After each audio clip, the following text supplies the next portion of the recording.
பிரியமானவர்களே, நம்முடைய ஆண்டவராகிய இயேசு கிறிஸ்து இந்த வருஷத்தினுடைய இந்த 3வது மாதத்தின் நிறைவை காணும்படியாக அவர் நமக்கு பாராட்டியிருக்கிற எல்லா விதமான கிருபைகளுக்காக, நன்மைகளுக்காக, ஆசீர்வாதங்களுக்காக இருதயத்தின் ஆழத்திலிருந்து இயேசு கிறிஸ்துவுக்கு நன்றி செலுத்துவோம்.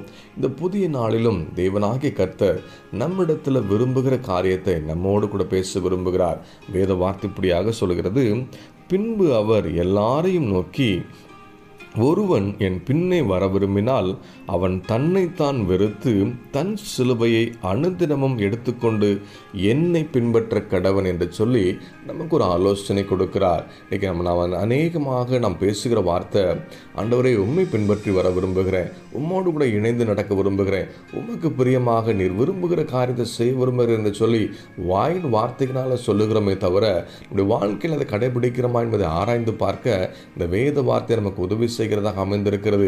முதலாவது, தேவனை பின்பற்றி வர விரும்புகிறவர்கள் செய்ய வேண்டிய காரியம் தன்னைத்தான் வெறுத்து என்ற வார்த்தை எழுதப்பட்டிருக்கிறது.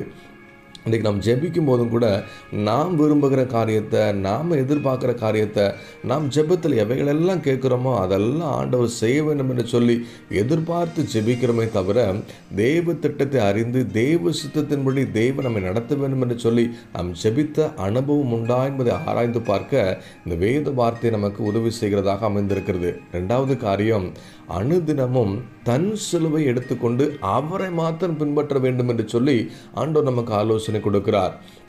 தன் சிலுவை என்பது தேவனாகிய கர்த்தர் நம் மீது வைத்திருக்கிற தேவ திட்டத்தை, அவர் நம்மிடத்தில் எதிர்பார்க்கிற பரிசுத்தத்தை, அவர் நம்மிடத்தில் எதிர்பார்க்கிற ஆவிக்குரிய பலத்தை, அவர் நம் மூலமாக செய்ய நினைக்கிற ஊழியத்தை ஒவ்வொரு நாளும் சுமக்கிறவர்களாக மாற வேண்டும் என்பது தேவனுடைய விருப்பமாக இருக்கிறது. இன்றைக்கி எவ்வளவாக நாம் ஜெபிக்கிறோம், எவ்வளவாக சிலுவை குறித்து நாம் தியானிக்கிறோம், எவ்வளவாக தேவனுக்கு என்று சொல்ல பயன்படுத்தப்பட்டு கொண்டிருக்கிறோம் என்பதை ஆராய்ந்து பார்ப்போம். ஏன்னா நம்ம ஏன் இன்னும் ஆண்டவரை பின்பற்ற முடியாமல் தவிக்கிறோம் என்பதை அறிந்து கொள்ள முடியும்.